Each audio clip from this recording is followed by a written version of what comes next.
Jadi hari ini saya masih mau bahas numerologi ya, sesuai judulnya dosa besar para pengguna pemula numerologi. Ya, hati-hati karena ya memang ini dosa besar. Hati-hati karena jatuhnya ke arah syirik bisa-bisa. Yang aku beriman ya bisa-bisa jadi imannya bisa jatuh nanti ya. Jadi hati-hati. Nah,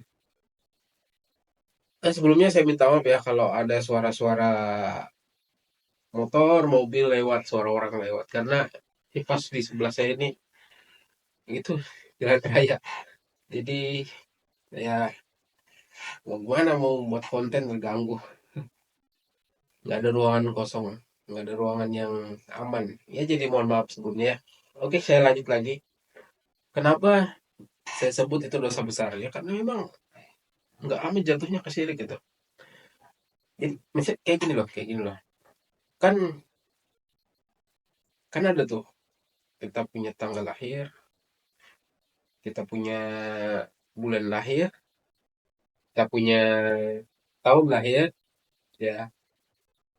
Nah, setiapnya itu nanti kan ditambah tuh. Kalau berdasarkan ilmunya ya, ilmu perhitungan numerologinya, itu kan nanti ada segitiga gitu kan ya, di tanggal, bulan, tahunnya itu ditambah, diculahin,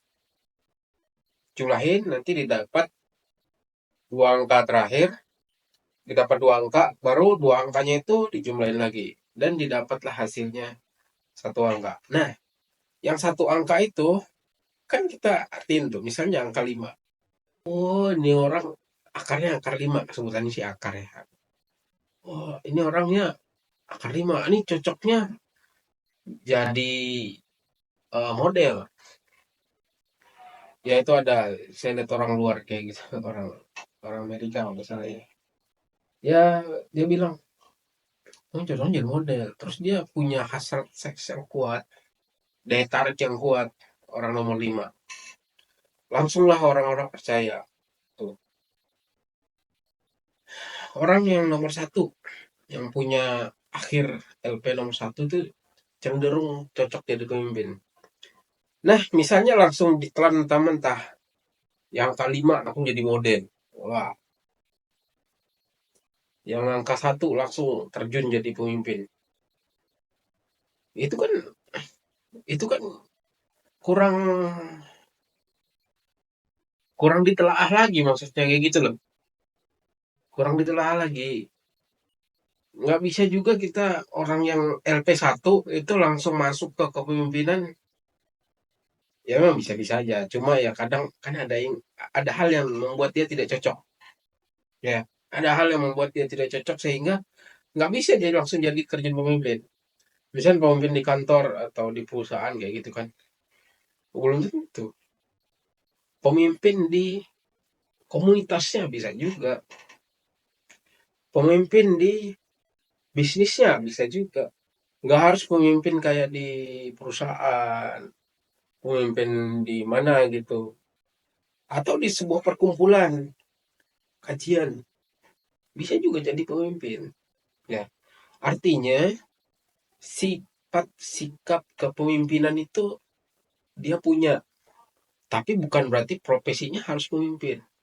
Ya, jadi kesalahannya tuh begini.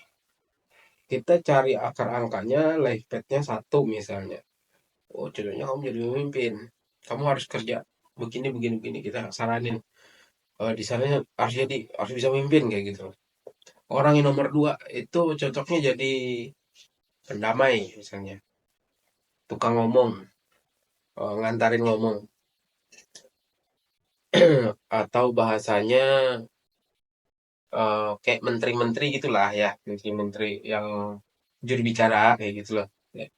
Nah, kita nggak bisa langsung, kamu jadi juru bicara ya, menteri ini. Ini kan juru bicara juga tuh. Cuma ya nggak bisa langsung kayak gitu. Kan ada faktor-faktor lain yang ya mempengaruhi lah. Namun ada sifat-sifat yang dia punya, yang bakalan dia, yang dia punya lah sifat-sifatnya, sikap-sikap yang dia punya itu cenderung menjadi juru bicara. Entah itu di lingkungan yang kecil, misalnya antar keluarga besar misalnya. Dia cocok jadi tukang ngomong, ya, mendamaikan kedua kubu yang bermasalah misalnya. Di antara kekawan-kawanannya, nah dia lebih cocok, ya. Jadi seperti itu ya. Jadi jangan langsung kita menjudge atau menjudge itu apa? Menghakimi orang. Oh, LP-nya satu misalnya dia. Kamu mending jadi pemimpin langsung aja jadi Capsek misalnya. Bisa aja, cuma ada ndak jalan ke sananya gitu loh. Ya penting bisa-bisa aja, tapi kayak gini misalnya nih ya. Misalnya nih ini udah kerja orangnya. Oh, dia eh, punya bisnis kambing banyak misalnya. Setelah dihitung-hitung, lah dia LP-nya satu. Kan harusnya kan dia jadi pemimpin ya. Nah, bisa jadi dia menerapkan kepemimpinannya itu di dalam bisnisnya. Bisa jadi dia punya karyawan-karyawan, punya orang-orang yang bisa diajak berbisnis kayak gitu. Ya, jadi bukan harus selalu plek ketiplek gitu ya. Tapi intisarinya dari angka-angka itu ya, ya intisari dari satu kan pemimpin. Dia punya sikap kepemimpinan. Nah, sama yang saya bilang tadi, misalnya dia di nomor dua. Misalnya dia di nomor dua. Dia pandai ngomong gitu ya. Bisa juru bicara mendamaikan. Ya bukan berarti dia selalu selalu ya, apa ya pekerjaan yang cocok ya. Konselor misalnya ya, konselor. Tapi konselor itu ya anggaplah konselor ya. Tapi dia pekerjaannya lain konselor, ya. Tapi dia punya bakat untuk bisa mendamaikan dua orang bermasalah. Bisa menenangkan orang-orang yang punya masalah. Dia cenderung bisa menyembuhkan orang. Ya. Jadi kira-kira seperti itu ya. Nah, ada lagi. Misalnya nih, dia pemimpin tapi kok LP-nya 5. Pemimpin tapi kok LP-nya kan nggak cocok. Pemimpin tuh LP-nya satu. Cenderung satu ya biasanya. Tapi kok dia tuh punya LP 5. Ya, jangan sampai salah. Jangan sampai, "Ah, mending lu ganti." Oh, enggak juga. Mungkin dia bisa memimpin, tapi di kepemimpinannya itu dia punya sikap-sikap yang di LP5. Misalnya ya orang-orang LP5 ini dia cenderung santai itu ya. Cenderung santai, suka kebebasan, nggak suka terikatan. Mungkin seperti itu gaya pemimpinannya. Ya, jadi bukan berarti orang yang LP-nya 5 itu LP saya satu nggak bisa jadi pemimpin. Bisa, tapi dengan gaya kepemimpinan yang berbeda. Ya, karena yang namanya pemimpin itu cenderung seperti yang LP1, bukan LP-LP lainnya. Namun bukan berarti LP lainnya nggak bisa jadi pemimpin. Bisa aja, tapi gaya kepemimpinannya berbeda.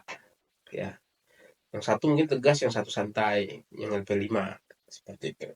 Ya, jadi jangan sampai dalam memahami numerologi itu misalnya ngasih solusi ke orang dari numerologinya ini jangan sampai salah. Langsung diplek ketiplek langsung dengan teori yang ada. Oh, LP1 jadi pemimpin, LP6 jadi penyayang keluarga misalnya ya apa pengasuh misalnya. Ya nggak harus begitu. Kita harus lihat juga latar belakangnya dia apa, terus kemampuannya apa, terus sumber dayanya dia apa aja, bisanya dia apa aja. Ya banyak lah yang dilihat ya. Ya mungkin itu aja pembahasan numerologi hari ini. Semoga bermanfaat. Assalamualaikum warahmatullahi wabarakatuh.